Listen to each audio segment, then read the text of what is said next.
Coffee and Convo, y'all. Let's get it.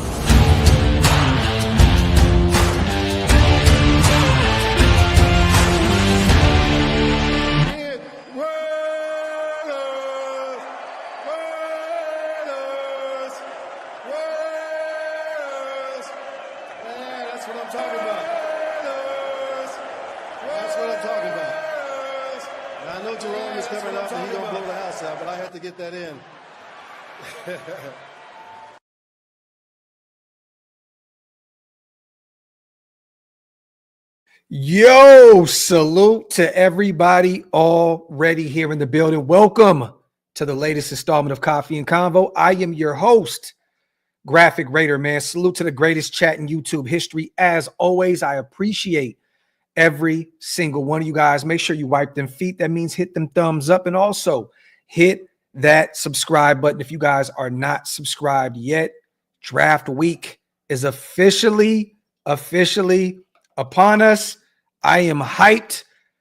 No more talking about draft. No more mock drafts. No more none of that. The draft is almost here, you guys. A few days away. Can't wait to cover the entire draft. Also, Thursday, Friday, Saturday, we will be covering every minute of the draft. So make sure you pull up on me over here at OLV Raiders Network. Pull up on Wasted Talents channel. We will be live. Hammer will be live with this as well. Day one, Big Mike will be jumping on, talking with this as well. Once again, you guys, I'm deleting a bunch of stuff out of my laptop, so my apologies for the lightweight lag.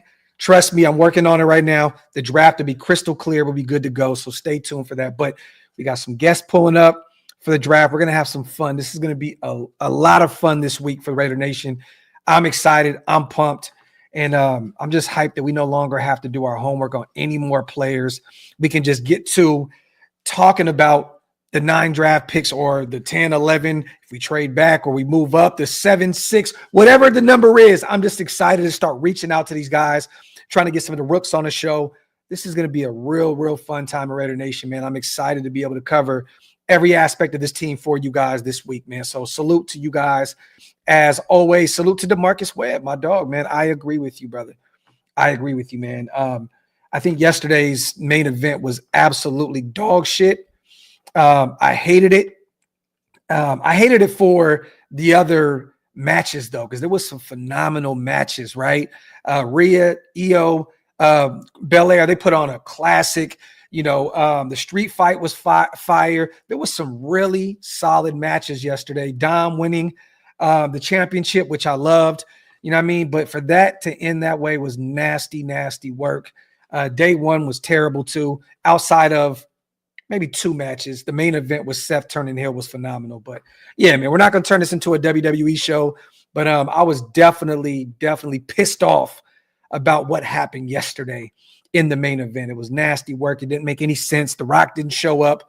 You know, the ref getting pulled out by Travis, Trav, and not calling the match. It made no sense. Now, if the Rock would have came out and the ref called the match saying you interfered with the match, Trav, and the Rock came out and said, look, I run this shit, keep it going, and they beat the hell out of, Cody, and then 1, 2, 3, Cena's the champ, it would have made sense. You know what I mean? But it was nasty work. Disgusting work, and the crowd was not really into it at Allegiant Stadium for the 2 days. I think outside of maybe a few matches, there wasn't a lot of popping going on out at Allegiant Stadium, and it seemed like the crowd was a little restless. But yeah, man, salute to Ant-Man. What up, though? Yes. Down says Paul Heyman's cooking motherfuckers on Pat. I love it. Heyman is a genius. I would assume that he would have been a part of last night. Him and Seth, coming in and helping Cena beat Cody would have made a ton of sense, because I think that's kind of where they're going with the Authority 2.0 with Seth, Heyman, Rock, Trav. It just makes sense. But it was nasty work. Yeah, Ty, like disgusting. Disgusting, man. Disgusting. Yeah, hey, Valley, I love that. The GOAT was back, four-wheeler, knocked the chick on her ass. You know what I mean? She's going to get a nice check out of WWE. You love to see it, right? Look, man, the GOAT came back, man, knocked back some brews. You love to see Steve Austin back any chance you can get. But it looked like he took her legs out. And I see Nick Khan talking to her. I knew it was real. So, you know, it's funny, man. Stone Cold always comes back every WrestleMania and makes some crazy statement. You know, the nasty stunner a few years ago with Vince McMahon that looked botched now comes back to Allegiant Stadium and runs over a woman. Crazy work by the GOAT, man. Salute to Ty. Wasn't no Raider players at WrestleMania. Yeah, man. They just had George Kittle out there. Nasty work. Nasty, disgusting work. Salute to Snake Fist, my guy, on a $20 holla, man. I appreciate you, brother. Greetings, Graphk. After much thought about past issues, we need to beef up the O-line, offensive tackle at 6. The rest will follow. And we're going to talk about that here because we didn't really talk about the presser, you guys. You know, we didn't come together, you know, over here at OLV as a family and talk about our thoughts on Spytek and Pete Carroll. We're going to talk about that today because I'm really starting to believe, Snake Fist, that a lot of this Jeanty talk is smoke. Now, I don't know if it's smoke to try and bring teams up to pick up number 6 from us, i.e. the Chicago Bears, to go get Jeanty, i.e., you know, the Pittsburgh Steelers potentially trying to move up to get Shador or New Orleans. I don't know what this is, you know what I mean? But it feels like some smoke here because for Pete Carroll to say, you know, be careful, you know, with Spy, it just seems like they're playing everybody right now. Not saying that Jeanty's not the pick at 6, Snake Fist, and we know that Spytek loves his offensive lineman.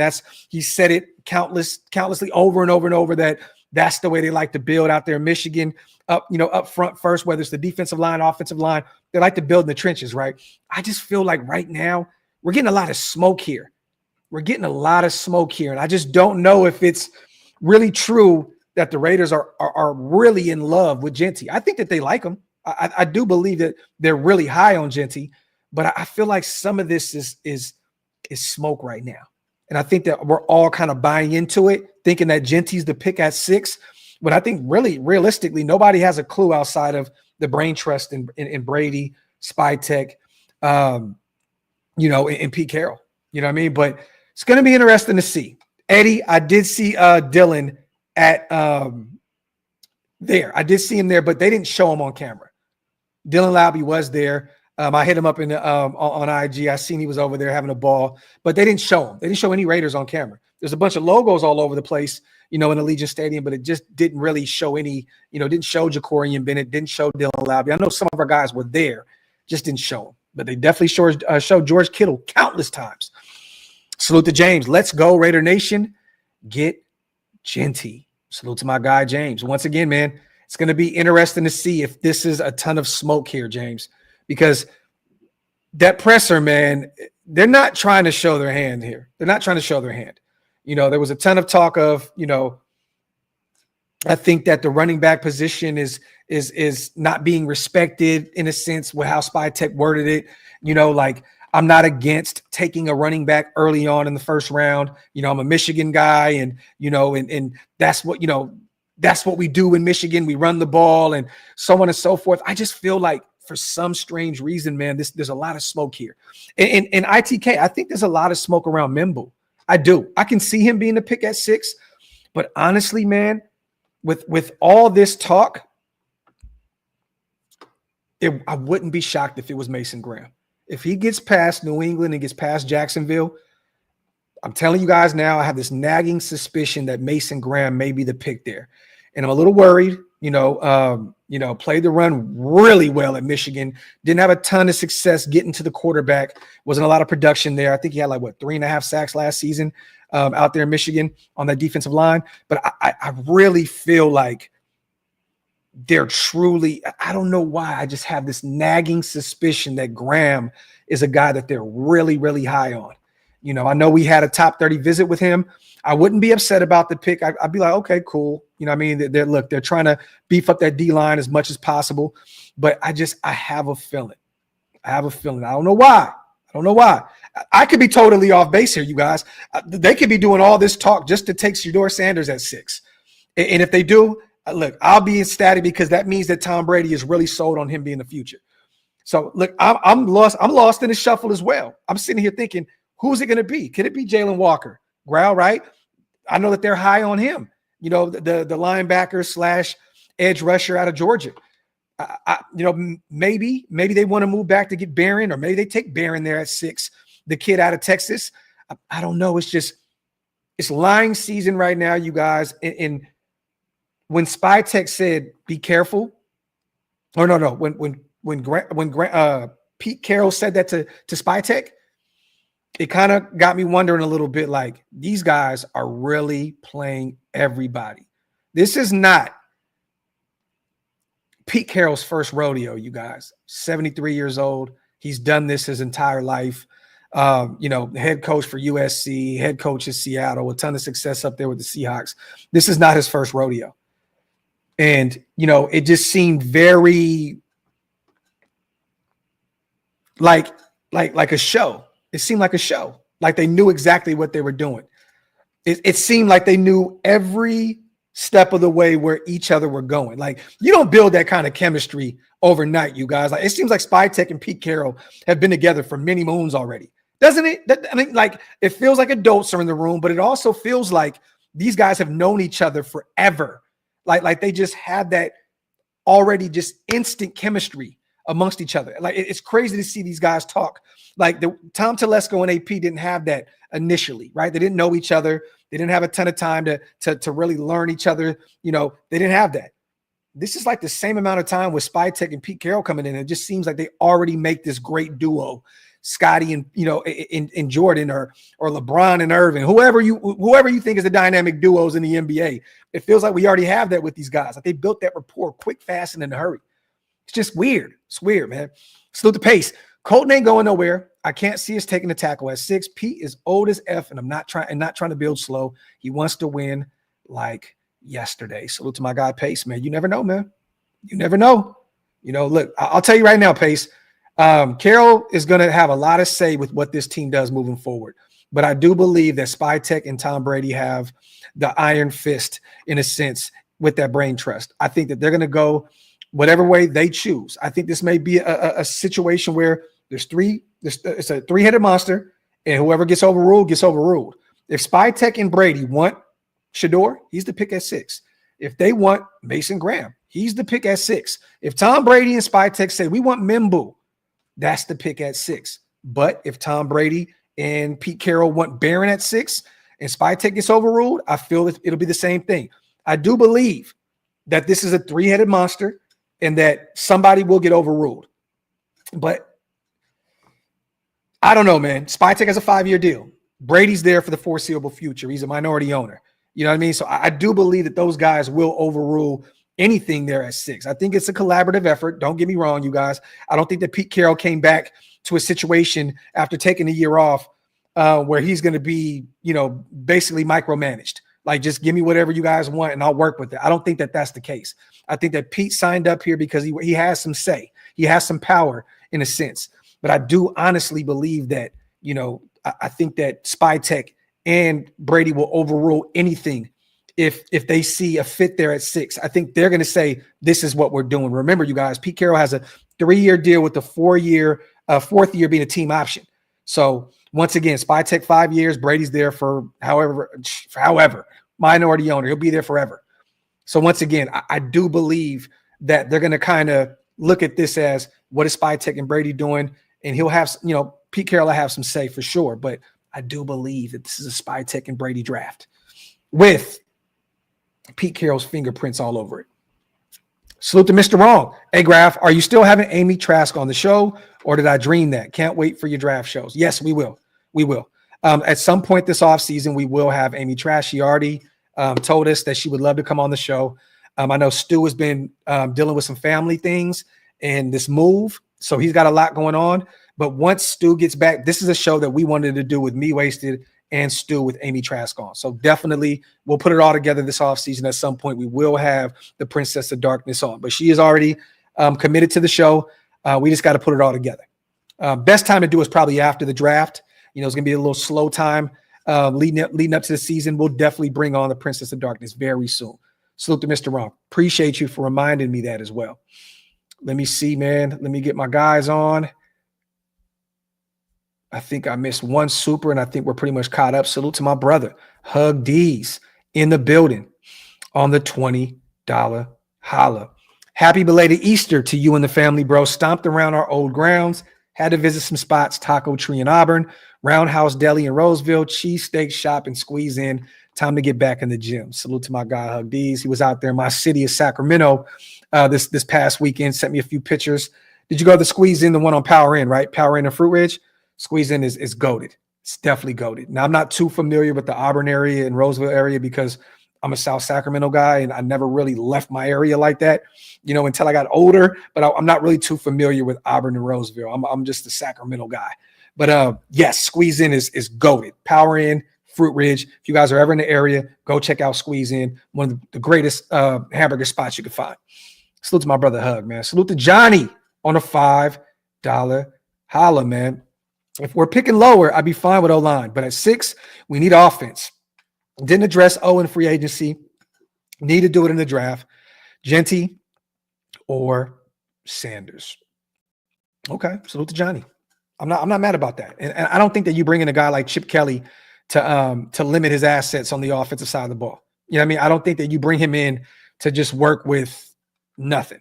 I don't think that Raheem Mostert was the move that's going to take the offense, over, get us over that hump offensively. So I agree with you, Johnny. I think the right move would be to take an offensive player there. I don't think that McMillan's the move. I don't think that, reaching for a wide receiver there at 6 is smart. I do believe that if you take Shador, you have your future sewn up at the quarterback spot. Jeanty is a guy that could be a generational talent at the running back position. Even if you take a Mimbu, a Kelvin Banks Jr., a Will Campbell, it makes a ton of sense because you're trying to get the offensive side of the ball right. And once again, our defense was so bad last year, Johnny, because of all the injuries that occurred. Max missing a ton of games. Wilkins missing pretty much the entire season. Malcolm missing the entire season. We couldn't stay healthy on the defensive side of the ball. Jacorian missed a ton of football. Nate Hobbs missed some games. So I agree with you, Johnny. I do believe that they need to go early at 6. I wouldn't be mad if they went 1, 2, 3, back to back to back. Even though I think that they're going to get a corner there in the second round, whether it's Siobhan Revel or Benjamin Morrison, maybe even a Trey Amos out of Ole Miss. But I do believe they'll take a defender there in the first 3 rounds. It's probably going to be this is how I have it, pretty much as a running back, corner, wide receiver, back to back to back. And I think that they're going to build in the trenches in the middle rounds, mid to late rounds. There are some sleepers, you guys, at the guard position, some tackles there from the 4th on moving that you can bring in and potentially develop.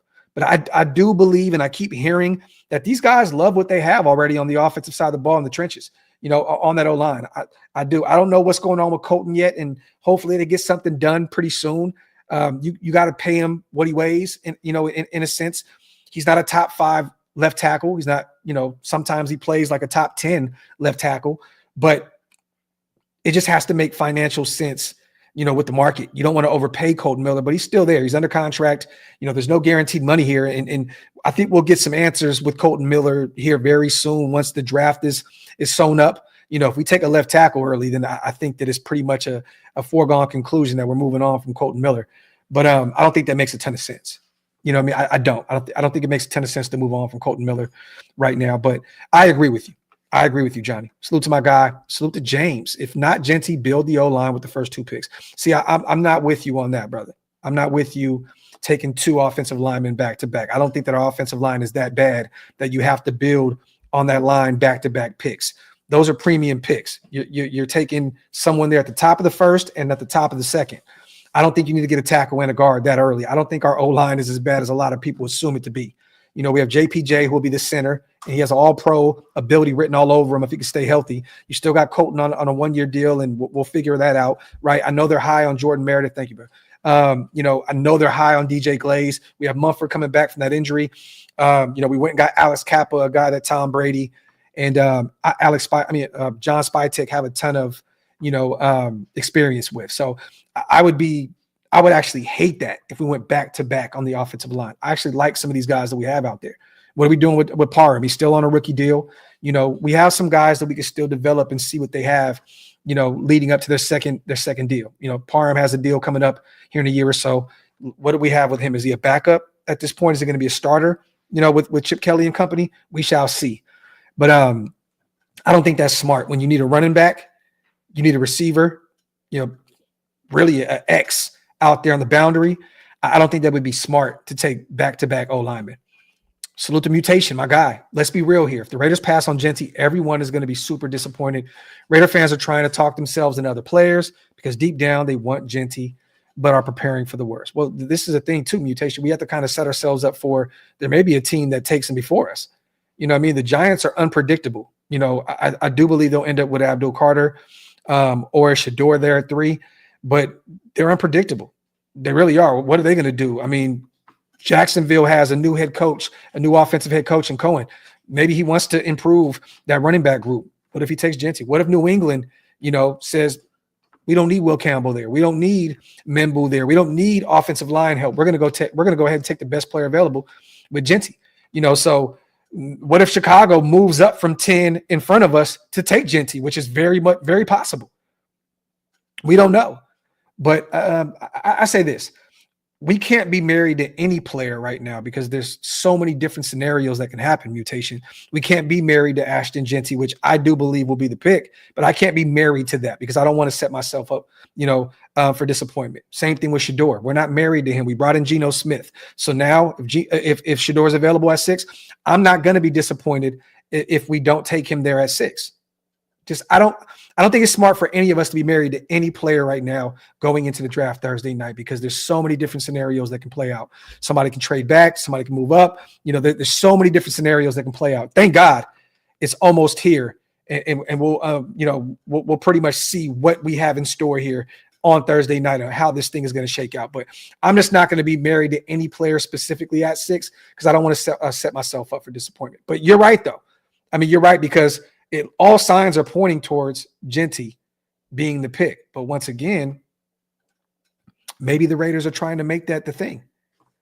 Maybe the Raiders are trying to make it look like Jeanty is the guy at 6 so they can force Chicago's hand or they can force somebody else's hand, to move up and take the kid.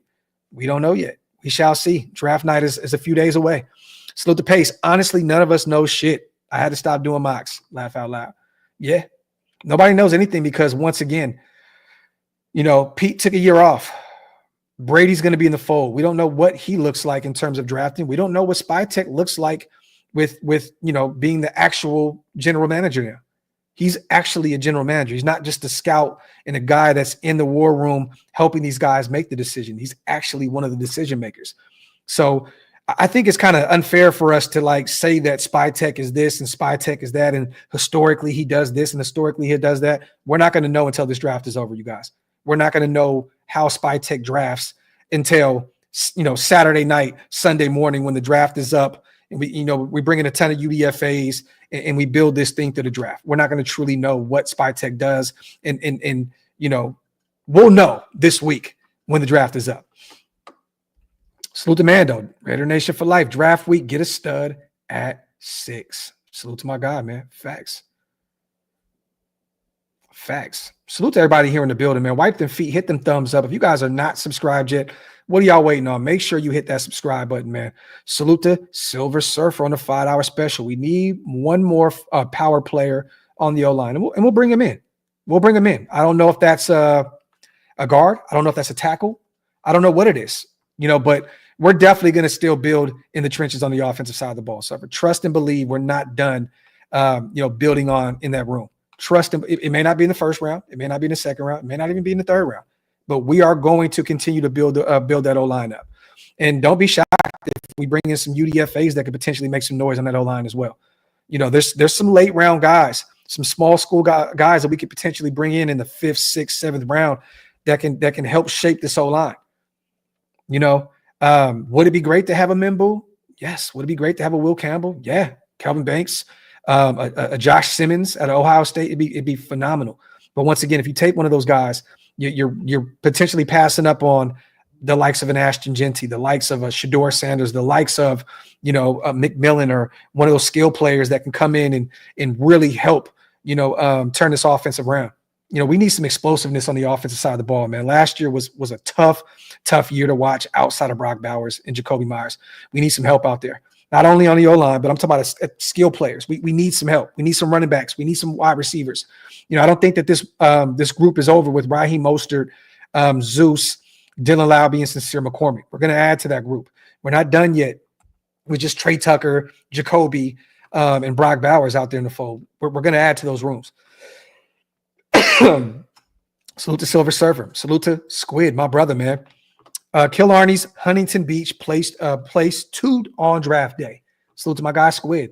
Killarney's Huntington Beach, place to be on draft day. If you guys are out there local in Southern California, go pull up. Killarney's Huntington Beach, 2B on draft day. Salute to my guy Squid in the building. Always good to see my brother, one of the day ones over here at OLV Raiders Network, man.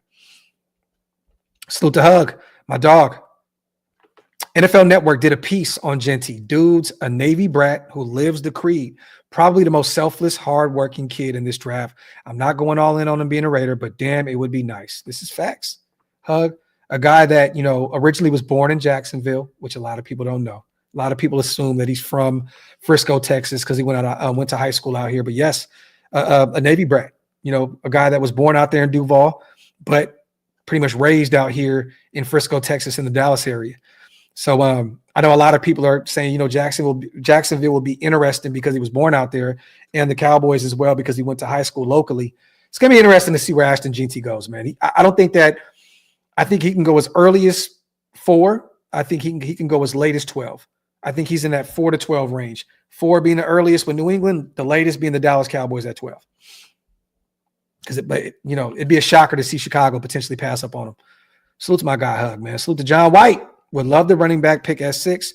Raider Nation for life. Salute to my guy on a $10 special, man. I hear you, brother. I think a lot of people in the nation would love to take Jeanty at 6. But there's a lot of people out there. You guys would be shocked, man. There's a lot of people that are totally against taking Jeanty at 6. There's a lot of people out there that say that it should be organizational malpractice if you take a running back at 6, regardless of how great he is, regardless of him being stepping foot in the NFL and being a potential top 5 running back off the bat. A lot of people are against taking Jeanty at 6. A lot of people kill me on Twitter, kill me on Instagram. Graphk, it's going to be such a disappointment if we take a running back at 6. Hey, man, feel how you feel. I hear you. I'm just saying that a lot of people feel, man, and this is a crazy take, right? Because we love Josh Jacobs. We took him in the first round out of Alabama. Didn't have a lot of tread on his wheels. He was like the 3rd option at Alabama when we took him in the 20s in the first round the year he came out. But a lot of people have Josh Jacobs being his basement of where he can play, where he can be. The basement. Could you imagine bringing in a running back where the basement is Josh Jacobs? That's crazy, man. When you turn on the tape, this kid is different. He's different, man. If you compare his tape, and there wasn't a ton of Josh Jacobs tape at Alabama because, once again, he was like the 3rd wheel out there in that running back room. But there's just a clear difference with watching his tape and watching these other guys. It's clear that he's a difference maker, and he can be a phenomenal option for us on the offensive side of the ball. He's been a workhorse. I don't think this is a guy that's going to come in and be a running back for us for 4 or 5 years. I think this is the type of running back that will get a second deal and can be, at the bare minimum, a great running back for us for the next 8 years. Bare minimum. Salute to Lumpy Shart, one of the greatest names in YouTube history. We need to take time. Hold on, but Tommy, is that a name that we're just like?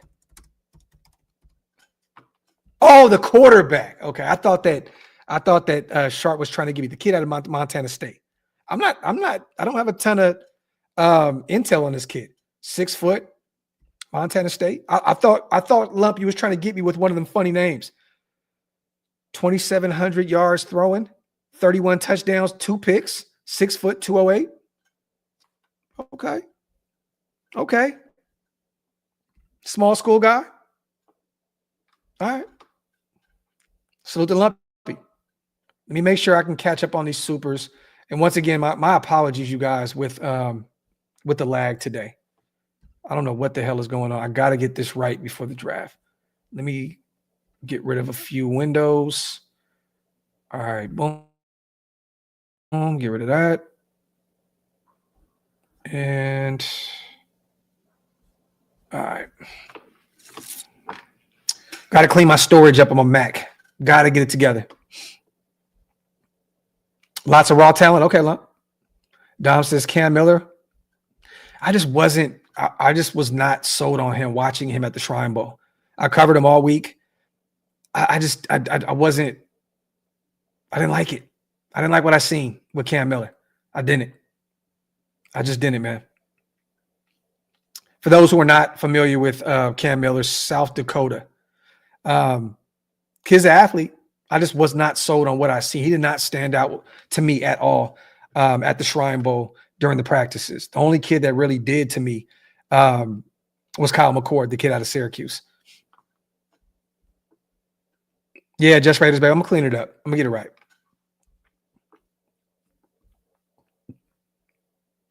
Oh, North Dakota. Yeah, one of them. South Dakota, North Dakota, whatever.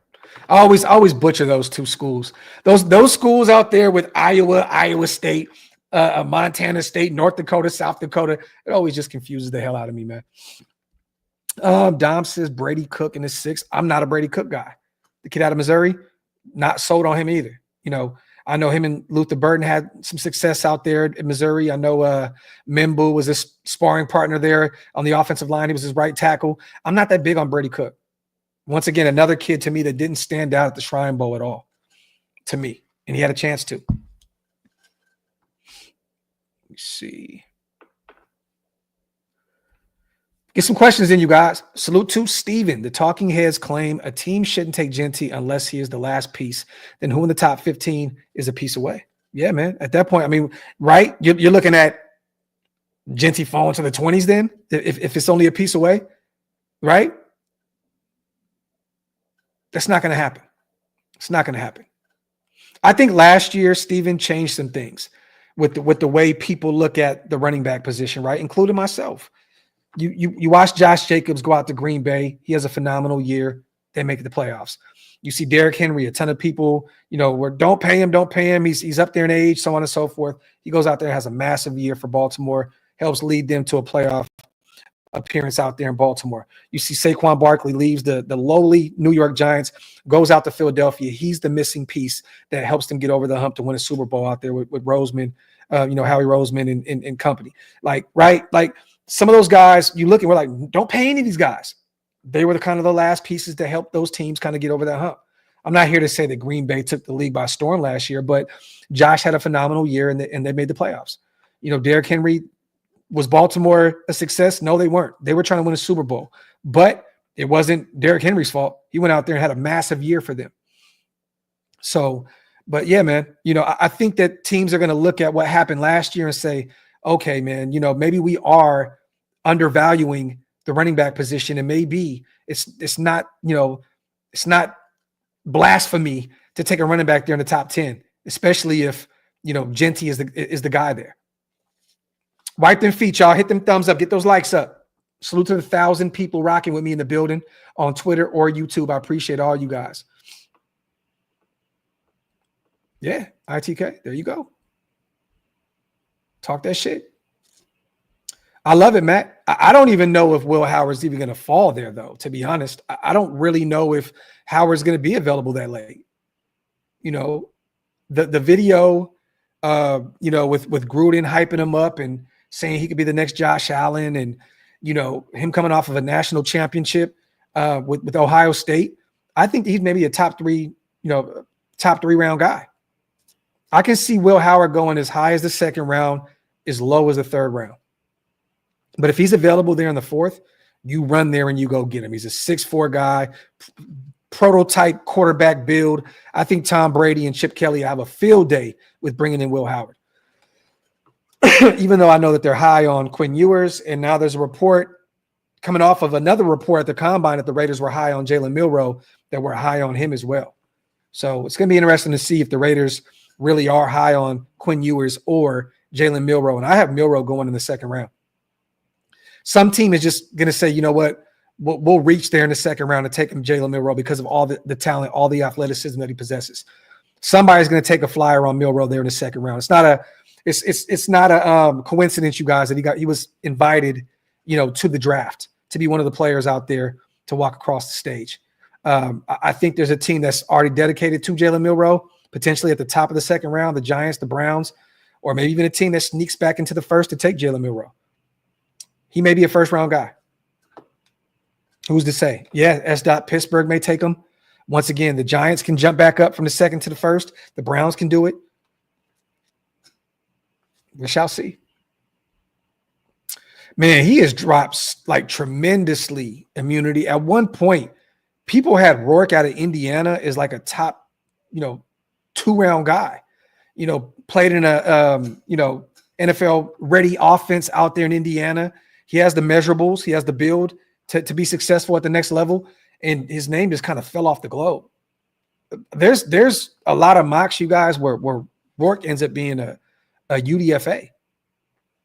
A UDFA. So, but we shall see. We shall see. I still think that he'll probably be a late round guy. He has the measurables. He has the tape. I think that he'll be a guy that'll go probably in the 6th, 7th round and, be a backup. Let me see. ITK, I don't see Hondo saying that. You can't say that we're taking Jalen. You can't say that we're taking Jalen there. You can't say that. You can't say that we're taking Jalen Walker. Nobody knows. Nobody knows outside of the brain trust in the building. If you're not in the war room, you have no idea what we're doing right now. It's pretty clear, you guys, that they're keeping everything close to the chest right now. Yeah, I don't see him saying that, Adam, at all. I see a lot of people were tagging me on Twitter saying that Hondo, said that we're going to take. I haven't seen any evidence of him saying that. And once again, I don't think that he would put his reputation on the line to say something like that when nobody knows what we're going to do at 6.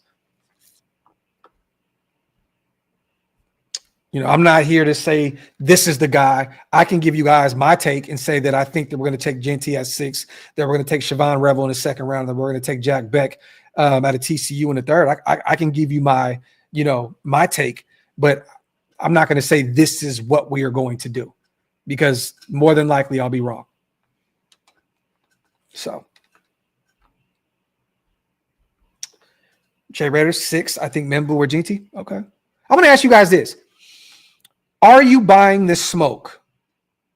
10 being the highest, 1 being the lowest. Okay. Give me some numbers in the chat, you guys. Do you buy Jeanty to the Raiders at 6? Do you think that Pete and John are trying to build his value up for a trade potentially? Or do you think that they're really, really high on him and they just can't help themselves?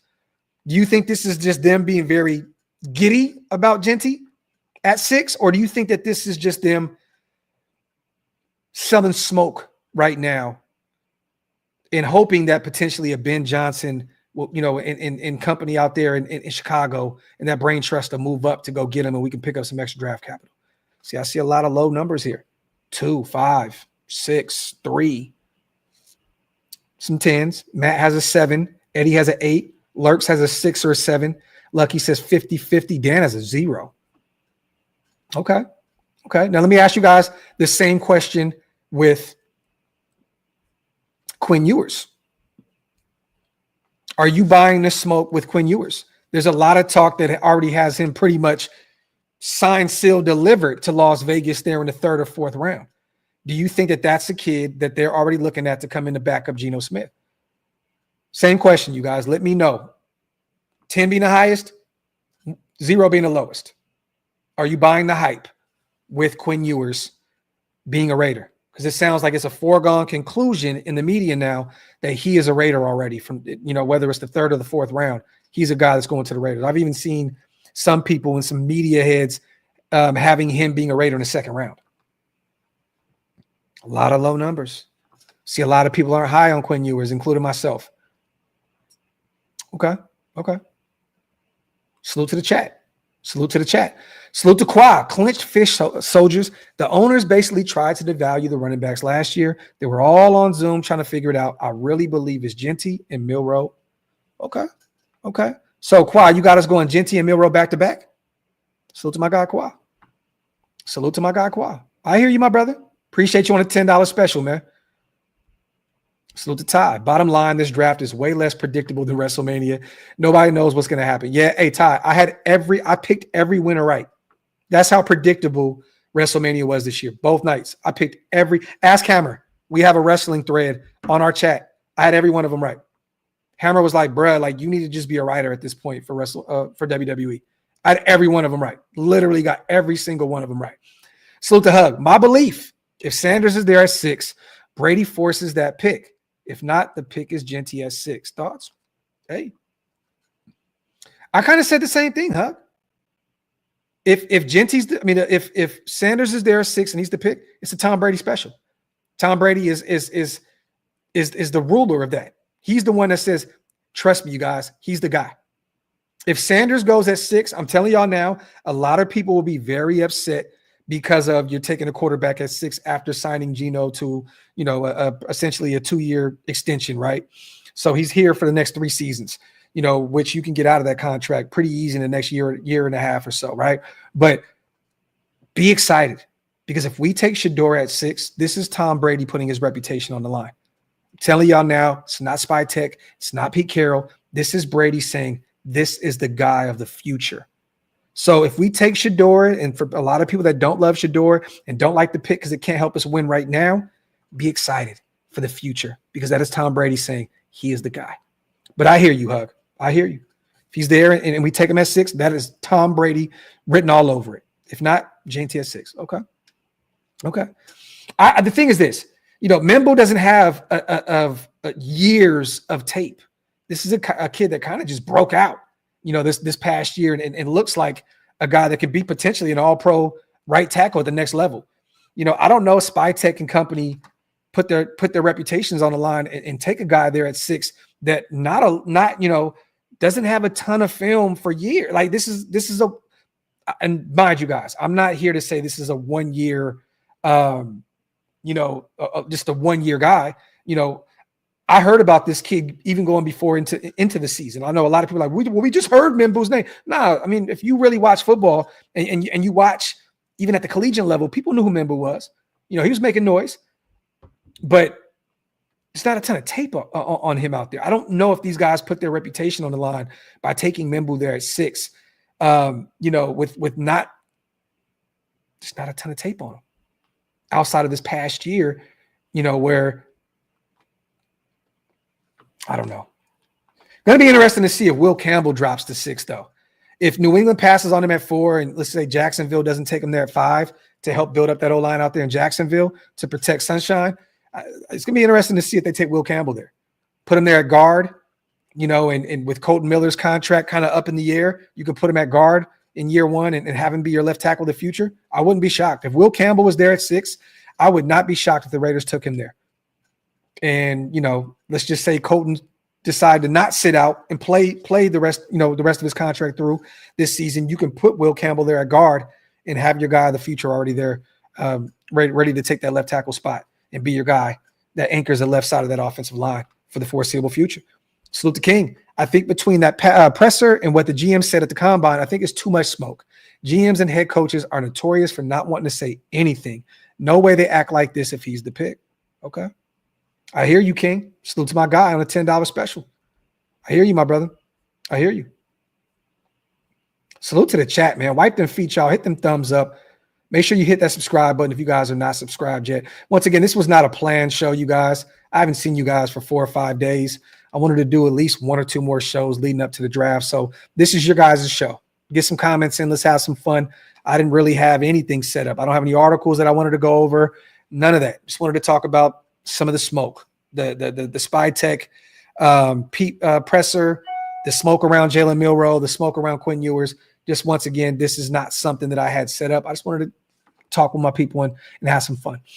Salute to Larry. I think Jeanty gets drafted by the Jags. Then the Raiders are left picking OL. Okay. And if that's how it falls, that's how it falls. Once again, you can't be upset. I'll tell you right now, I don't see the Raiders moving up to get Jeanty. So if you stand pat at 6 and he falls to you when you take him, you can't be upset. Now, if he goes before, then there's no control of that because I don't see the Raiders moving up for a running back. I think the only player in this draft that the Raiders would have thought about moving up for was potentially Cam Ward. And it looks like he is signed, sealed, deliver to go to Tennessee there at 1.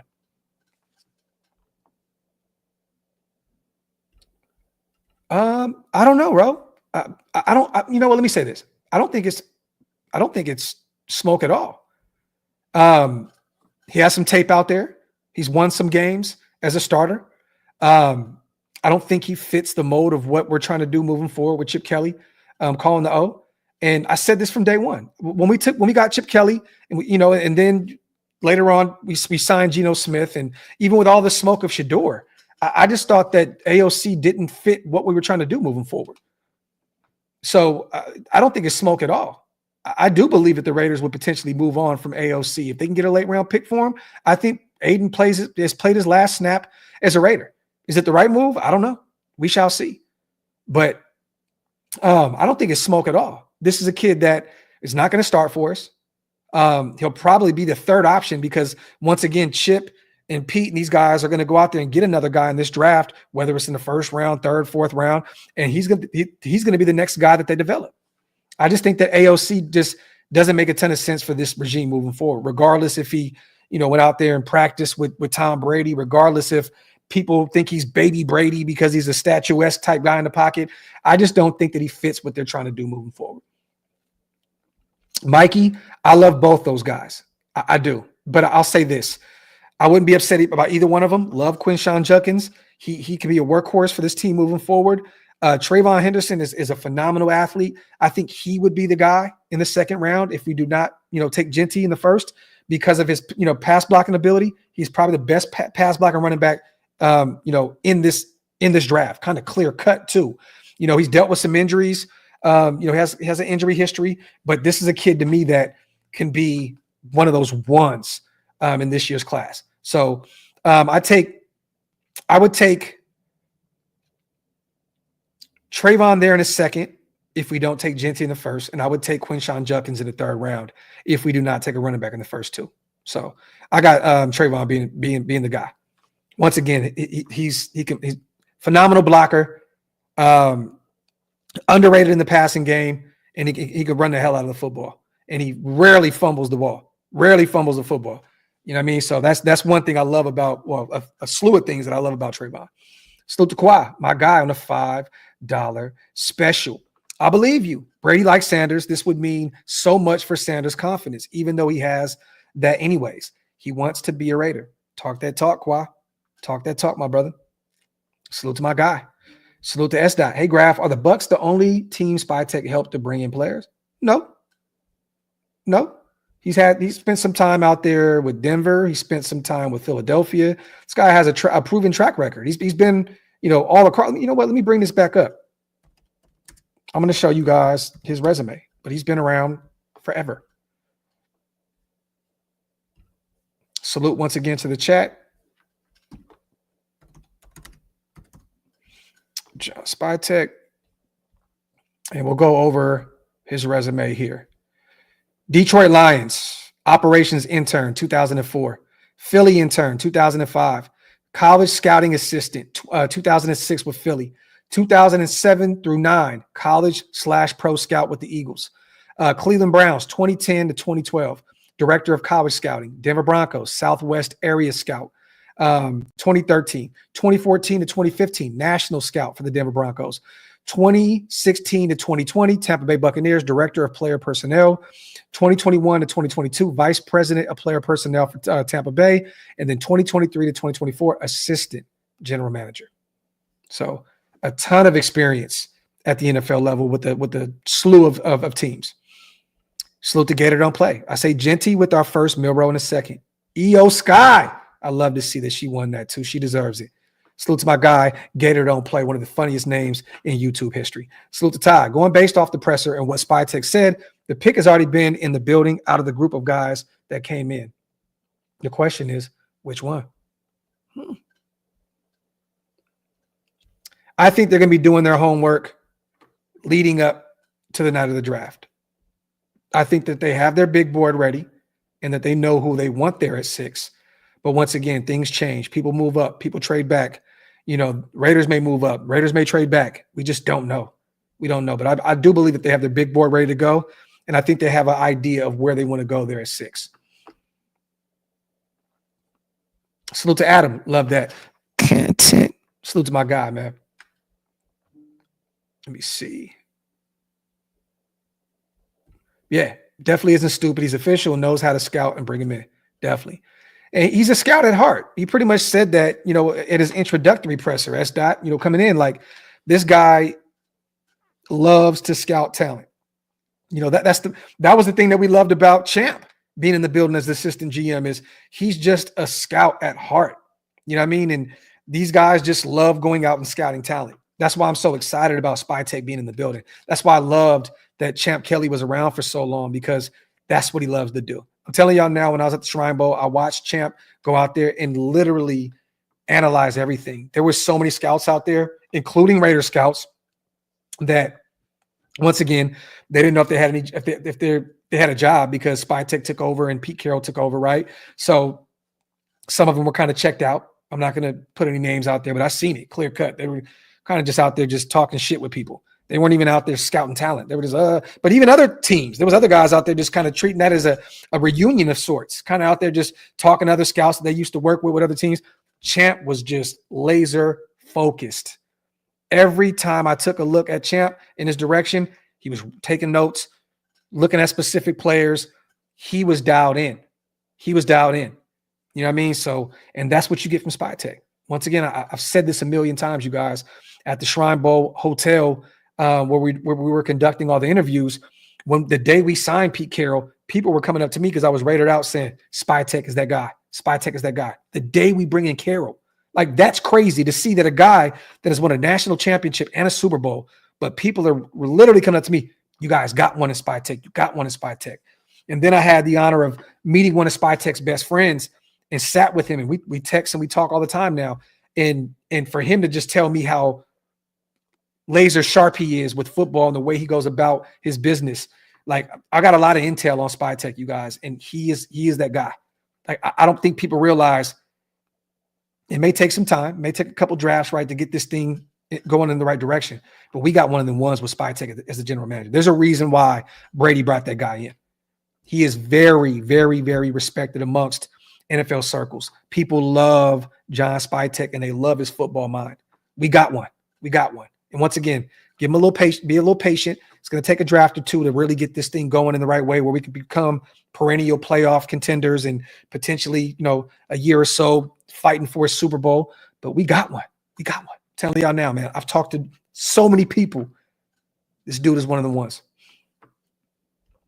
Agreed, Adam. Agreed. Let me see. Salute to CGR, man. My dog. I appreciate you, my brother. One of the Mod Fathers himself, gifting $5. Subscribe for live coverage of all 3 days of the draft. I appreciate you, my brother. Salute to you, man. Salute to my guy. The thing is this, Lewis, I'm not going to say his body's breaking down. He was coming off of a shoulder injury where he had surgery in the offseason and missed, all offseason training and everything.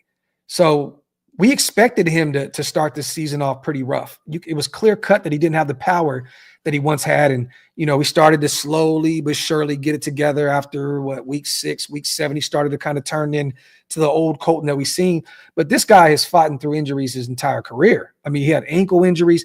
I don't think people were hard on him in year 1. Remember, we took him in the first round years ago, after the Niners moved up and took Mike McGlinchey. We took Kolton out of UCLA and he was beat up his rookie year. But this guy has not missed a ton of football. I've seen a lot of people saying that, Kolton's not, reliable. He's this, and that. What? Kolton has been very durable for us, you guys. He's fighting through injuries. He's kind of did the Josh Jacobs thing, fighting through shoulder injuries, fighting through ankle injuries. He definitely deserves a new deal. The thing is this, you just can't pay him top 5, left tackle money. You just can't, but the thing is, Lewis, his body has been breaking down forever. He's always had ankle injuries and shoulder injuries. He's had injuries since he's came into the NFL. He's just a tough motherfucker. You know what I mean? And it's tough to move on from the likes of a Kolton Miller, a guy that is kind of, put some stability there on the left side of that O-line. He's reliable as hell. Yes, he had a tough stretch of games last year, but once again, I would love to keep Kolton Miller, you guys. You can't pay him top dollar. You just can't pay him top dollar. You have to pay him, the way that these guys have went about their business all offseason. Eric Stokes, right? He got paid the way he should be paid. Raheem Mostert, coming off of a down season, he got paid the way he needs to be paid. And I think that Spytek knows that he's not going to overpay for a guy that has fought through injuries countless years, year in and year out. So, once again, they took care of Max Crosby because he's a top player in the NFL. Not only at his position, but he's one of the best players in the NFL. You have to take care of him. You know what I mean? Now, I don't know if, once again, there's been no conversations, you guys, with Kolton Miller. That's the thing, right? So we don't know what Spytek thinks and how he values Kolton Miller.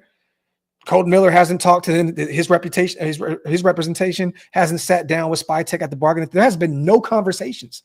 So nobody knows. I don't even know if Kolton is asking for top dollar.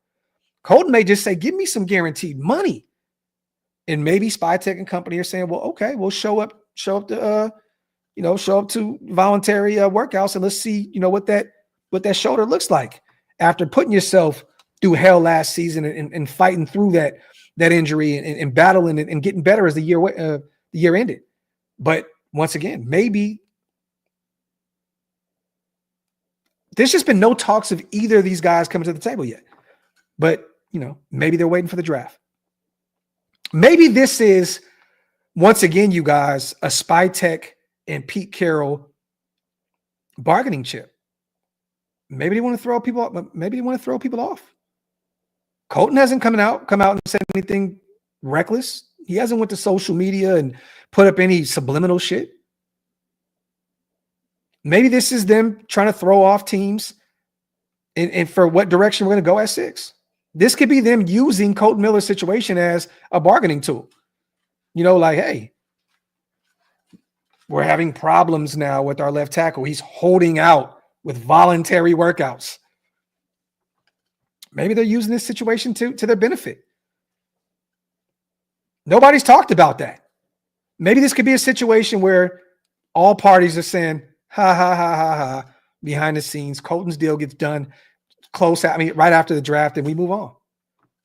I just don't see a new regime coming in and moving on from a guy that has been tough as nails like Kolton Miller, a guy that should have a Pro Bowl under his belt at this point. But, that's a tough position. There's a ton of great left tackles out there, right? But I wouldn't be shocked if they got a deal done right after the draft. Maybe they're using this as fuel and, once again, smoke. This could be a situation as Chloe loudly drinks her water behind the scenes. Maybe this is a situation. It's all good. Maybe this is a situation where they're using this to their benefit.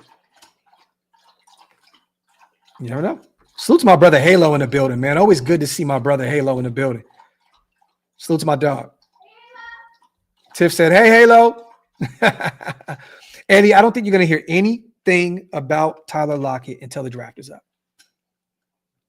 And I think that's a kind of a foregone conclusion, and one of like the what do they say? One of the worst kept secrets in football. I think Tyler Lockett is pretty much a lock, no pun intended, to be a Raider after the draft. Could be wrong. Maybe he goes to another team. I believe he's from the Kansas City area. I think his dad played at Kansas or KU or one of them. Maybe he goes to a perennial Super Bowl contender and tries to win one on the way out. I don't know. But from what I've heard and from what I've seen, it looks like all signs are pointing towards Tyler Lockett being a Raider once the draft is up. But wouldn't be shocked if he went to, the likes of a Kansas City Chief or, a Baltimore Raven, a team that's kind of in win now mode, a Buffalo Bills. I wouldn't be shocked.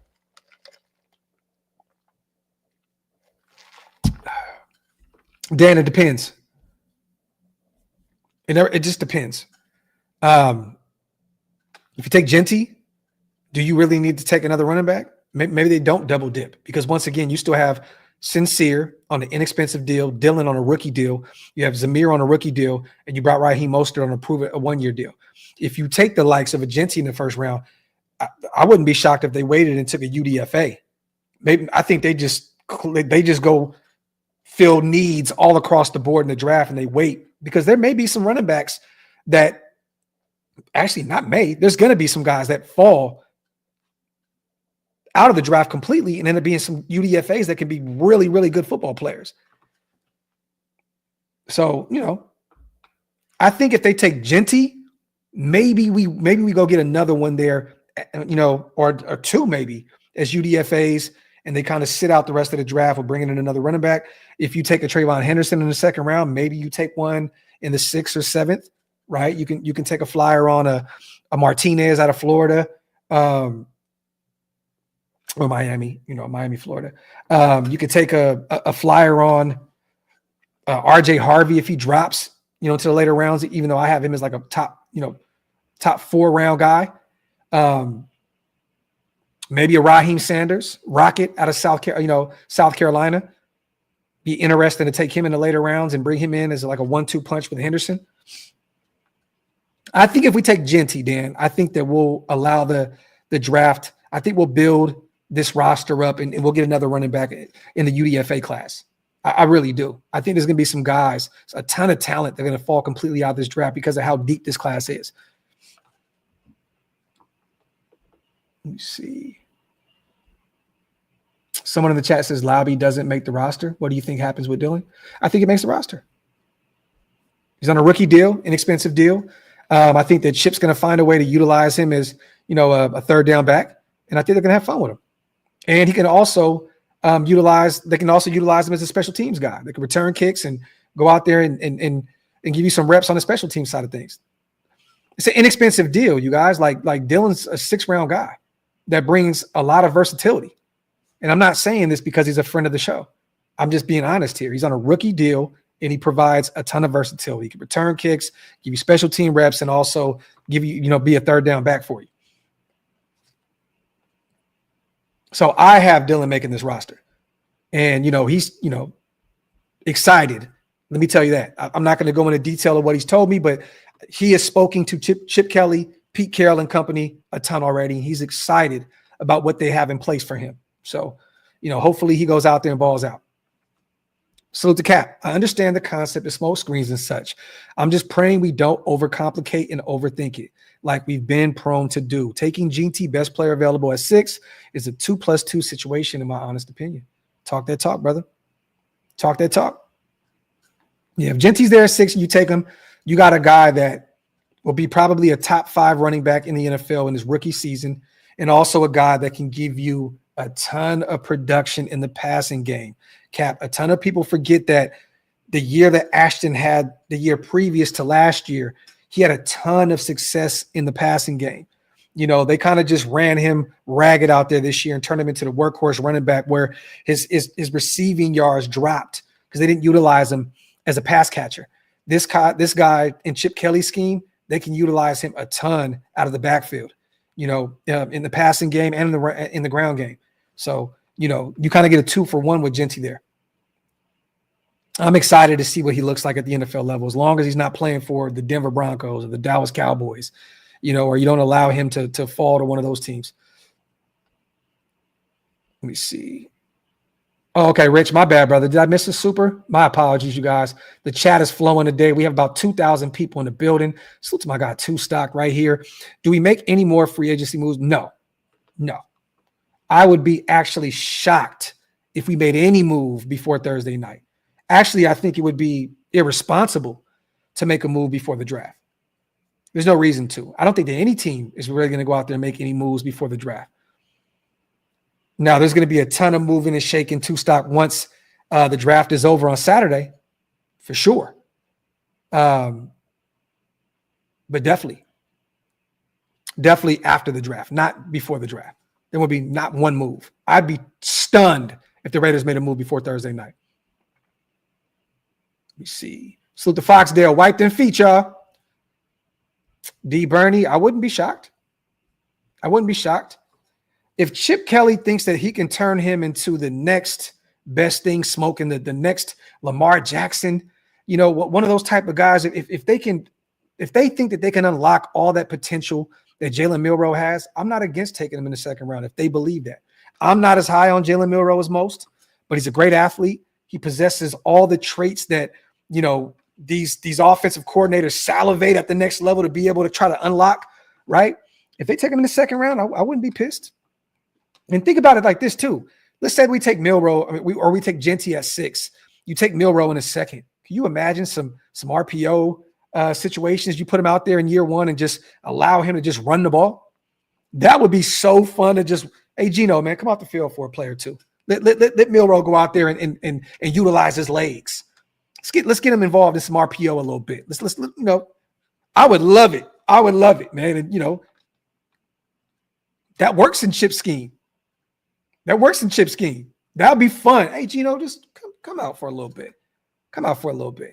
We're going to utilize Jalen Milroe's athleticism here. And just he's going to run the ball. That'd be fun.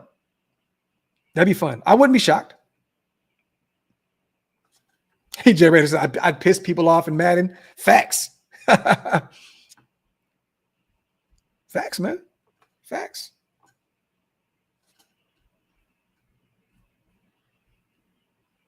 CGR, nose ring, no booger, man. Facts. AJ, this is 110% correct, brother. It's a tough year in Alabama, man, for everybody. That you move on from one of the greatest head coaches ever in Nick Saban. You know, things are going to change out there, you know, and that offense wasn't gelling like they usually do out there in Alabama. You move on from a Nick Saban, it's going to be a pretty tough year or two to try and put it all back together, right? So, you know, but once again, I'm not a Milroe guy. I'm not a Milroe guy, but if anybody can get whatever it is that he has in him out of him, it's Chip Kelly. Pause.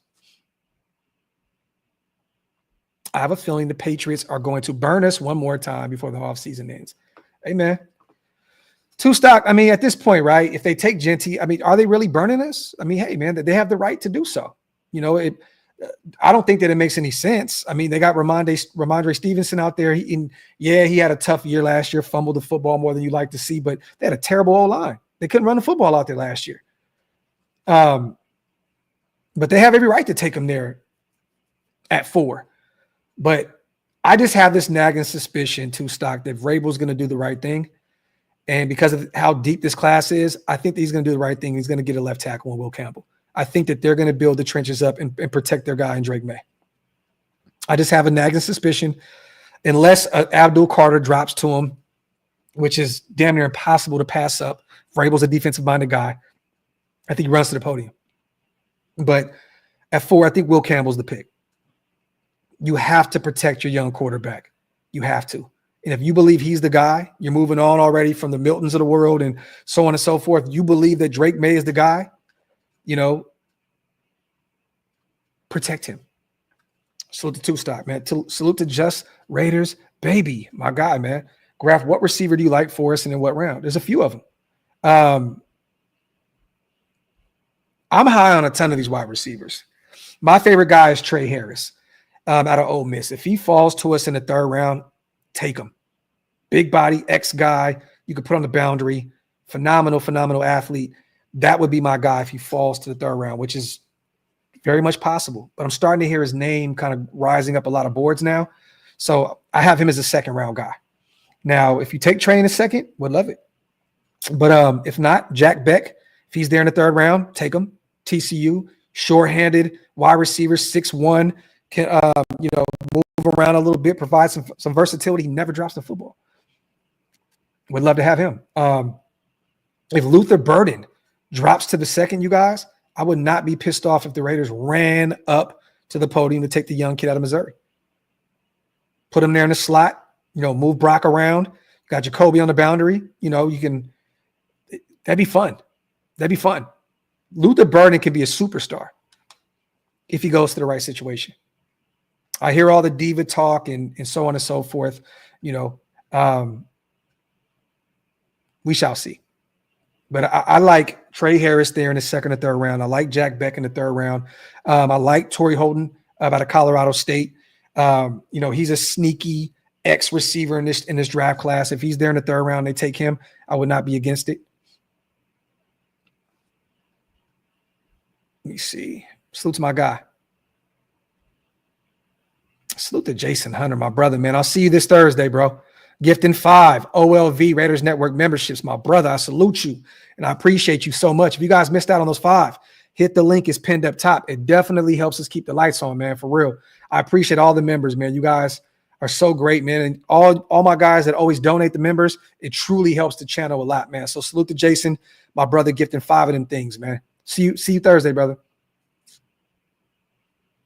Yeah, money, man. I got to get it fixed. I got to get it fixed before the draft. This sucks, man. Sucks. Let me see. I'll have it right, though, by Thursday night. Salute to 2 stock once again.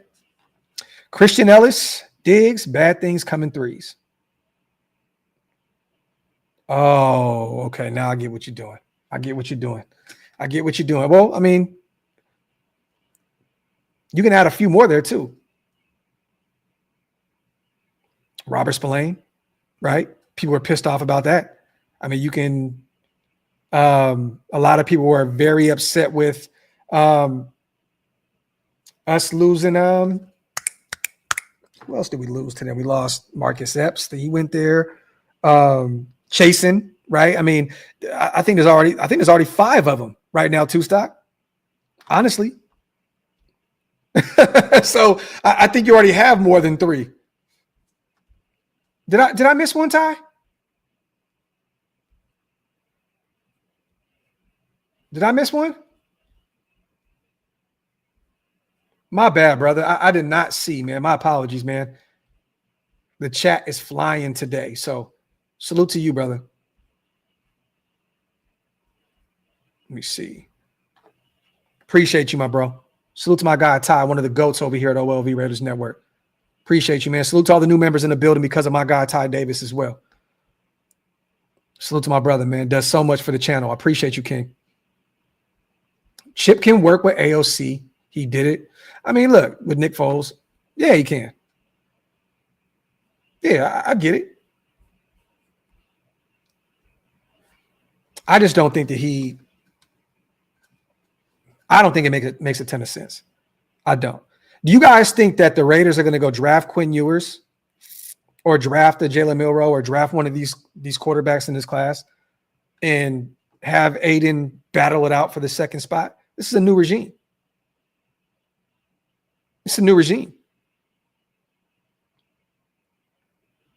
I think they're going to want their guy. Everybody that had their hands in the pot to bring in Aiden O'Connell, Josh McDaniels gone. Ziegler gone. He was AP's guy, gone. New head coach, new general manager, new offensive coordinator. Matt L., it's all good, brother.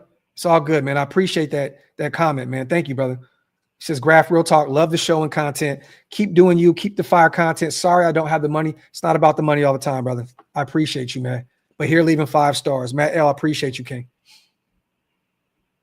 He says, Scout has this. Yeah, you know. Scout will be on the show this week. We'll pick his brain a little bit about why he feels that we're going to take Jalen Walker there. I just don't think it makes a ton of sense. I don't at all. Like Jalen Walker, not high on him like that. It'd be a meh pickup for me. Not saying that the kid can't be phenomenal at the next level. You have to draft at 6, you guys, like you're not planning to be there again for a long time. You have to take somebody there that you know for sure, as much as possible, can be the guy for you, right? Like Walker scares me. Mimble scares me. McMillan scares me. Now, if you move back and get McMillan, if you drop back to the 10, 12 range and you take him, I don't have a problem if you pick up an extra second-round pick. There's only a few guys here that I'm like really like, okay. And Jeanty's one of them. And once again, you guys, if Tom Brady wasn't in the building, Shedeur wouldn't be one of those players for me there at 6. But if we take him, I'm hopeful because Tom Brady's the guy in the building that took him. That's why. because the GOAT is actually drafting him. But, you just can't mess this up. This can't be a situation where you take a Tyree Wilson here early on and now he's a rotational piece. You know what I mean? You can't take a Cleveland Farrell of the world who's on his like 4th or 15 at this point. You can't miss here. You have to make sure you get it right, whether it's for the now or if it's for the future, like a Shedeur.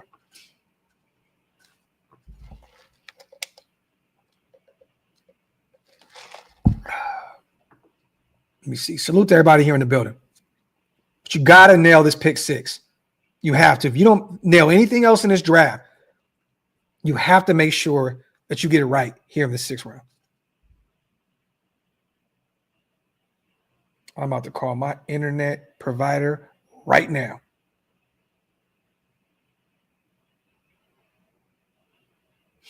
Let me see. Raider Man says 10. We are taking. Wait. We're drafting Jeanty and Ewers.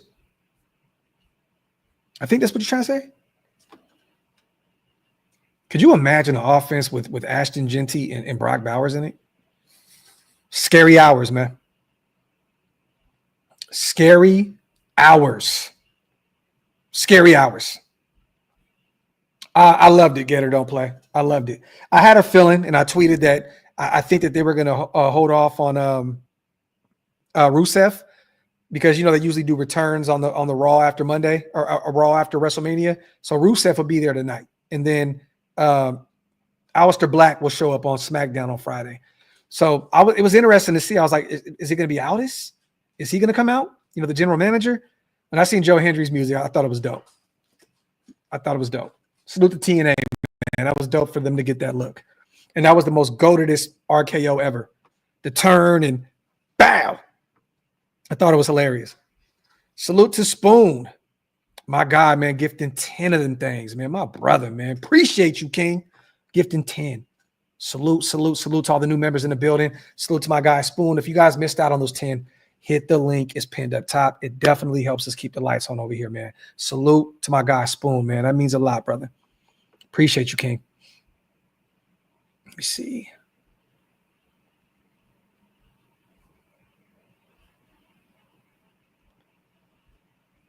Foxdale says, Graphk, I say that honestly, it doesn't really matter who we pick at 6. We're going to get a great player, period. Spytek, Brady, and Carroll will have us in good hands. Go Raiders. Salute to my guy, man. Salute to my guy.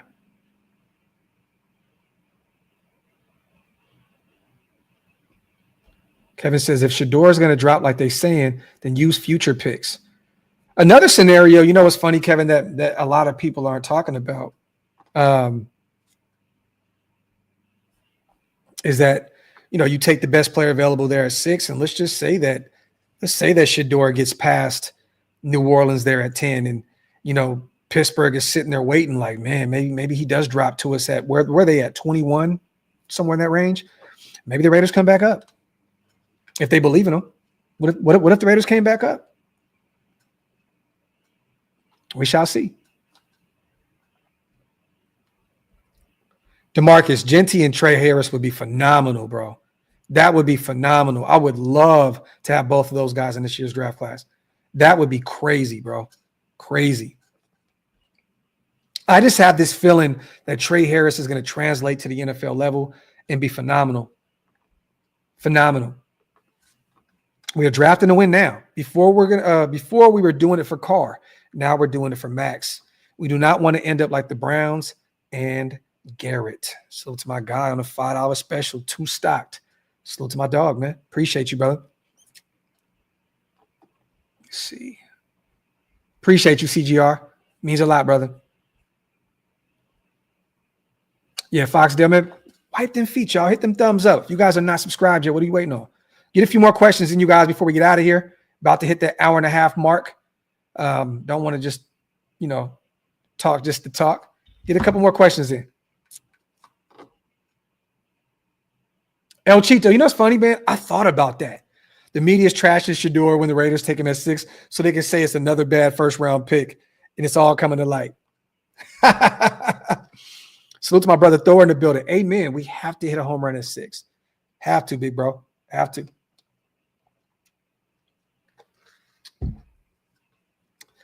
Adam, I appreciate you, brother. Thank you for being here, man. Echo, you know what, man? I keep seeing him being available there in the second round. A young pup out of Ohio State. Would be interesting to see if he was there in the second round and Chip Kelly, threw his hat in the ring like, give me my guy. Would be interesting. I'm not that high on him as most, but if Chip Kelly brings, if we bring him in, I'd be excited. Let me see. Salute to S-Dot, my dog. Graphk. So in other words, if Sanders becomes a Raider, we all know that the GOAT of all GOATs drafted him.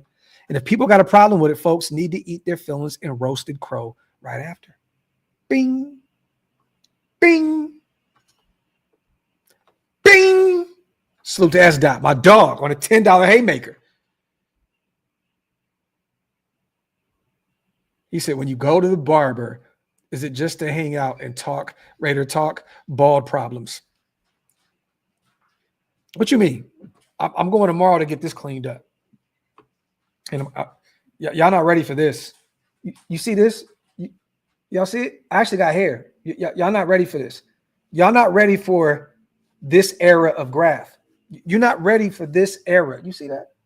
Y'all not ready for that era. You're not ready for that era, man. I'm going to go get that clean taper. Give me a nice, have him draw a fake line across this shit. We are back in business, y'all. Let me see. Graphk, you taking a corner or a wide receiver in the second after taking Jeanty in the first? Just depends on who's there. It depends on who's there, JM. Like if Revel is there in the second round, it's going to be very, very difficult to pass on him. The measurables, the playmaking ability, he is a Pete Carroll-esque corner. If he's available there probably might be high PM on Darian Porter as well. The measurables, the playmaking ability, right? Maybe. But I'll tell you this. If somehow, some way Matthew Golden drops or Luther Burden drops, there's going to be a conversation there. It's probably going to be a conversation there like, look, man, do we wait to take, do we just wait to take, a corner? Or do we move back up from the third? Like, it's going to be a lot of discussion there. But if Golden drops to the second round, which it can very much happen. If Luther Burden drops to the second round, which can very much happen, there may be a conversation there. But, if Revel is there in the second round, at the top of the second, and we still need some corner help, I don't see how they pass on Revel. Or even potentially a Benjamin Morrison out of Notre Dame. So, let me see. Revel is a stud, you guys. I know a lot of people are worried about him because he tore his ACL last year. And, rightfully so. You should be worried coming off that kind of injury. But, this isn't 20 years ago coming off of the ACL. We see these guys, come back from this quick, fast, and in a hurry in today's world. So I wouldn't be against taking Revel there in the second round, regardless if he had an injury last season or not. He can be a stud at the next level. He can be a guy that Pete Carroll and Patrick Graham can turn into a perennial all-pro player at the corner spot.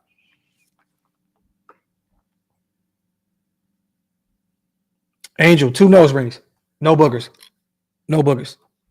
Let me see. Morrison may fall. Maybe. He could. I still have him as a second-round guy. I have a second-round grade on him, Matt. But let's just say he fell to the third. Man, I'll run into the podium. If you don't take a Revel there in the second round. Let's just say you got your running back and your wide receiver first and second round, back-to-back. If Benjamin Morrison is available in the third round, you guys, I am running to the podium to go get him. Yeah, Horton had an injury as well, Jay Raider. Let me see. R. Gonzalez, go to my channel. It's already set up. We're setting up our draft for an hour earlier than when it starts. So we're going to go over, maybe do like our last little mock draft, have some fun before the draft, have a couple drinks and kick it before the actual draft starts. But it does, I believe, start at 8 p.m. Eastern, 5 p.m. Pacific time, I believe. Our show starts at 7 p.m. Eastern, 4 p.m. Pacific time. So we'll be live for an hour before the draft, and then we're going to cover the whole first round. I'm not mad about that, OG. Some people have Benjamin Morrison over Rebel. Not upset about that. Let me see. Mikey, so I haven't reached out to our guy yet. I definitely need to. I know me and Big Mike, we're going to do a show tomorrow. Pretty much just a draft show covering his 30 for 30 and what he done on his channel. But I have not reached out to Broshmo yet, but I'll definitely reach out to him and try and get a War Room thing done before. Broshmo's busy right now. This is his busiest time of the year. He is a draft guy. You know what I mean? So I know that he has a ton going on. So, I kind of just play in the background with bro right now, but I'll definitely reach out to him today. Yes, Dan, we'll be live from all three of our channels, day 1 and then day 2 and 3. I don't know if Hammer's going to be around. He may be working, but we'll be live from me and Waste's channels, day 2 and day 3. And I believe Waste is going to be traveling, so he may be live from his hotel room in Atlanta. So stay tuned, but we'll be live covering all 3 days, regardless. And if Wasted can't make it or Hammer can't make it, we're going to be live over here as well. Ty, bro, I'm not even an athlete, and I tore my Achilles back in September, went back to work in December, and working at full capacity now. No BS. I seen it. I seen it at Bar A in New Jersey. Bro, you had crutches with you. Facts. And now my guy moving and shaking. It's a different world we're living in, man. Science is different now. Eddie, man, definitely pull up, bro. Dan, Cody's living his life, man. Salute to my guy. Salute to Raider Cody. He has a great job, phenomenal family. He's just focused on what matters the most, man, which is his family. You'll see Cody at some point this year. Diehard Raider fan. He's not going to be able to hide for too long. Cody will definitely show his face at some point.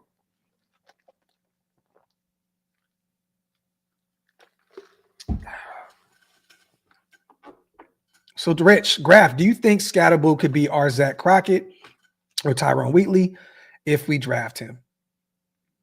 Look, I would love to have Scatterboo in Vegas wearing the silver and black. Sacramento, product. Love the kid. He's a Niners fan. He's a Niners fan.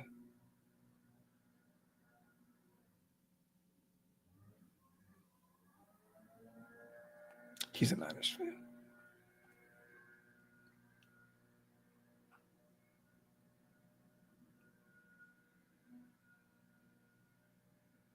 He's a Niners fan.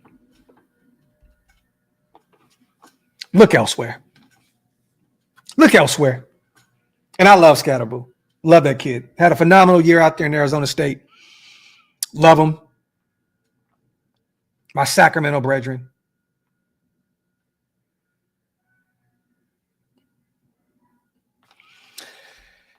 Salute the Flores, man, my guy. Woody Marks, running back from USC, later rounds, book it. The Pete Carroll connection. Would love to have Marks out there, Edgar.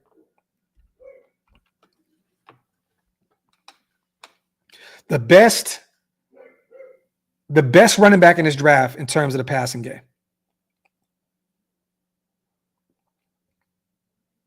Would love to bring him in. Add some more value to that room. Him and Dylan would probably be out there battling it out for that spot because they're both phenomenal pass catchers out of the backfield.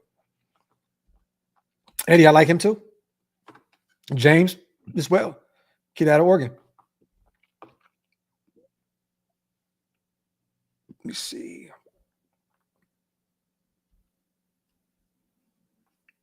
Salute, man, everybody here in the building, as always, man.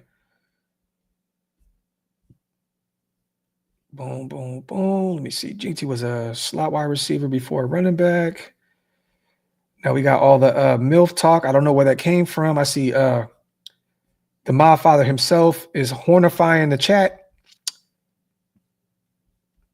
Yes, Peyton, definitely. Love Raheem Sanders. And he had a great year last year. He had a phenomenal year a few years prior before the injuries. I think he had a shoulder injury. He had a knee injury that he had to get over and overcome. It was tough, right? But Raheem Sanders is nice. I had a chance to interview him. Good kid, really hyped about the draft. He's looking forward to playing at the NFL level. I would love to take a look at Raheem. Pause. AJ, man, Kyle Williams, another guy that's rising up a lot of people's draft boards. I think Sanjit, I think my brother has him as the number 1 receiver in this class, which is kind of crazy to me. But when you watch some of his tape, he's nice. He's nice. I seen Sanjit post something on Twitter the other day where he said, him getting off the line reminds him of Devontae Adams. And I was like, I'm like, Sanjit, you got a little extra right here. Then I pressed play and I was like, oh, shit. Look very Devontae Adams-esque getting off the line. So, Sanjit may be onto something with Kyle Williams. We shall see. But I love both those guys, man. Kyle Williams and Jack Beck. Jack Beck is a stud. Love his story. The situation with his brother. Rest in paradise to him. Goes out and wins the MVP at the Senior Bowl. I like Jack Beck a lot. I think either one of those guys will work in what we got going on systematically out there in Las Vegas. Let me see. Derek, Ricky White in the 4th for me. Would love it. I still believe for some reason, though, that Ricky White's going to go later than that, Derek. And one thing about him is he offers you some special teams reps as well. But I have Ricky going probably the lowest, the 5th round, and probably in that 6th round, 5th and 6th round level. Like I have him in that area. And that's not because of his talent level at all. But I do believe that Ricky will be gone probably there in that 5th or 6th round. Love Ricky White. And he's told me himself that he would love to play in Las Vegas where he played his collegiate level ball with UNLV. Eddie, I'm working on it. I got to get to Vegas soon. I'm actually driving out there next month. I'm taking my sons to Sacramento for the summer to go hang out with the grandparents and the family. So we're driving out, I believe, the end of next month. So I'm going to go out there. I already got the beat. I got a few different beats that I can I started writing to one of them, though. I don't want to turn this show into a hip-hop show, but I'll give you guys a little preview. It's like a little up-tempo beat.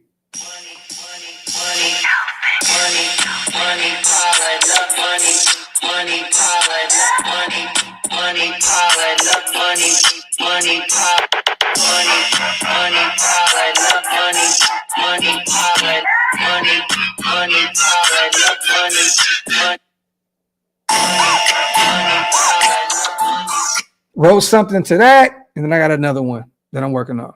So stay tuned. Salute to my brother L Fingers. He sent me like 90 beats the other day. So we're working on some things. Let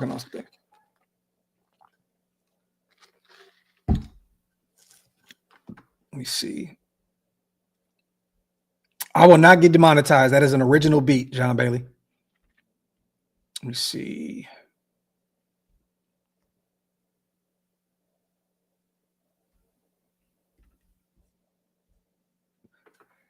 There's a few. I love the linebacker out of UNLV. The thought of bringing him in as a UDFA. He can continue his football career in Las Vegas as well. I'm thinking about potentially. I know some people may think that he may go earlier than that, but Jimmy Horn Jr. He's like 5'7", 5'8". He didn't really kill it with his 40 at his pro day. He may be a guy that goes undrafted. And if he does, I'm definitely taking a look at him. What's the kid's name out of Buffalo? The linebacker out of Buffalo. What's the kid's name, man? Nice. I just had a brain fart here, you guys. Josh Kelly, the kid that I got a chance to talk to, Texas Tech wide receiver, born in Fresno. He told me he would love to play for the Raiders. He may be a UDFA. Sean Dolick. There you go, Mikey. Yes, that kid is, man. Look, man, he might be one of them ones. Malcolm Kuntz may be saying, go get my brethren from Buffalo. He's nice. He's nice. But there's a ton of guys that, there's going to be some running backs as well that may fall completely out of this. We just talked about Marks, the running back out of USC. He may be, a kid that may drop out of the draft completely because of how deep the class is. And Jose, yeah, we talked about Jackson Woodward, the linebacker out of UNLV. That'd be a guy that I would take a look at. Taino says Jimmy Horn in the 5th round. Look, man, I have him dropping maybe potentially further than that. He didn't have a ton of production, at the collegiate level. I know that, Trav was the number 1 option out there, and then Will Shepherd was getting his as well. But I think Horn will drop because of the production, and he looked really his game speed is different than his tape. Seeing him live and live in color, you guys. When I watched him at the Shrine Bowl, he's quick as shit. He's quick as hell. Facts, AJ. Will Shepherd may be a UDFA as well. The big body wide receiver out of Colorado. Why not, you guys? Let's throw another name out there. Shiloh Sanders. Why not? UDFA. Even though I think whatever team takes Shador, they're probably going to pick him up at some point in the later rounds anyway to appease the family and, so on and so forth. So if the Giants take him, I have him being a Giant. If the Browns take him, I have him being a Brown. If Pittsburgh takes him, they'll probably end up taking Shiloh in the later in the draft.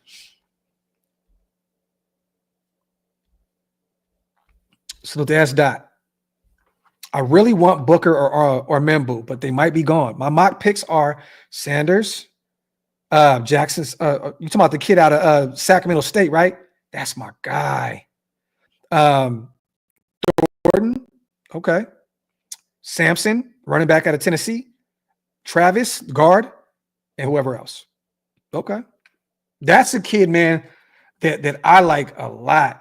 The kid Slater, dog, out of Sacramento State. That's a kid that I can see us taking in those mid to later rounds and develop him into a stud. Is that who you're talking about?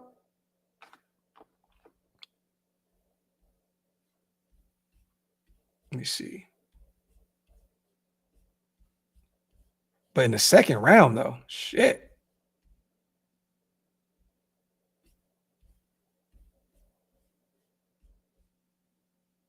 Let me see. Hold on. All right, there we go. So Thornton, big body wide receiver in the 3rd round. So you're taking back-to-back Tennessee Volunteers, huh? Back-to-back Tennessee Volunteers in 3rd or 4th round. Okay. Thornton, speed demon. Sampson, who's a stud. Another guy that isn't being talked about enough at the running back position in this class. Okay. Slater's a dog, though. S. Dot. Slater's a dog.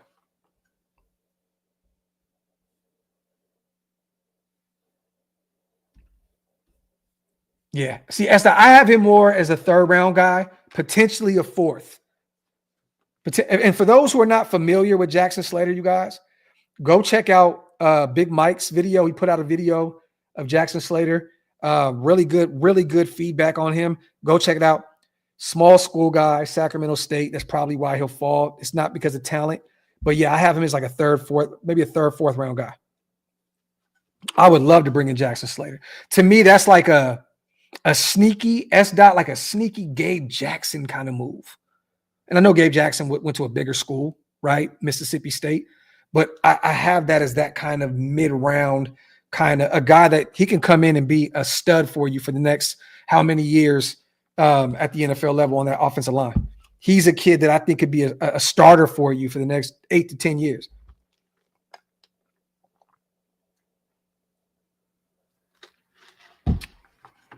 He said, I know Slater's not going to be there. He's too good. Okay. We'll see. I've taken him in most of my mock drafts, but I usually get him in like the 4th round. But we shall see. Once again, that small school effect. So you can potentially see him drop a little bit because of it. But, I love Sac State, small home. That go-go offense is going to be fun to watch this year. But yeah, let's see. That's another name to keep an eye on, Benjamin. Jaden Blue. Another guy, Texas Longhorn. Another guy that I keep hearing, more and more about getting closer to the draft. Guy that can offer you a ton of value in the passing game. Jaden Blue's a stud. He's a stud. Let's see. Richard, you stupid, bro. You said Jaden Blue's going to be a Dolphin? That sounds like a Dolphin move, Q. Sounds like a Dolphin move. I can see that. Let me see. Yeah. McMillan was definitely a sneaky pickup for Spytek and company out there in Tampa Bay. He had a good year last year. I knew he was going to be good. You watch him at Washington, you knew he had some great tape. You know what I mean?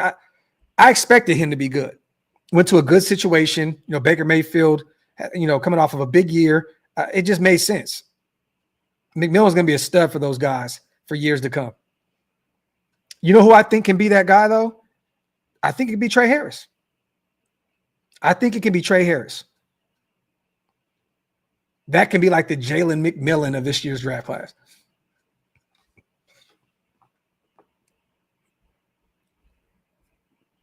I have Gabriel going in the later rounds. I don't have him as a UDFA. I think some team like Miami potentially take a flyer on him in the 6th, 7th round. He may even go before that. But I can see him going out there and backing up Tua. Can definitely see that. I can see Miami picking up Dylan Gabriel. D. Bernie says Savion Williams, wide receiver TCU. He's a stud. Cordell Patterson-esque. Provides a ton of versatility. Not against that. And DeMarcus, I love Kobe Bryant. It sounds like the Niners are really high on him, and I can see him potentially falling going out there out west and playing with the Niners. And Shanahan and them will probably end up turning him into a Pro Bowl, all pro type player, which I would hate. But love Kobe Bryant. Love Kobe. Love Melo Dotson too, his sparring partner out there in Kansas. But all right, y'all. Almost 2 hours. Let me get the hell out of here. Now I'm just rambling. Salute to the greatest chat in YouTube history, as always. Love and appreciate all you guys. We will be live all draft day 1, day 2, day 3.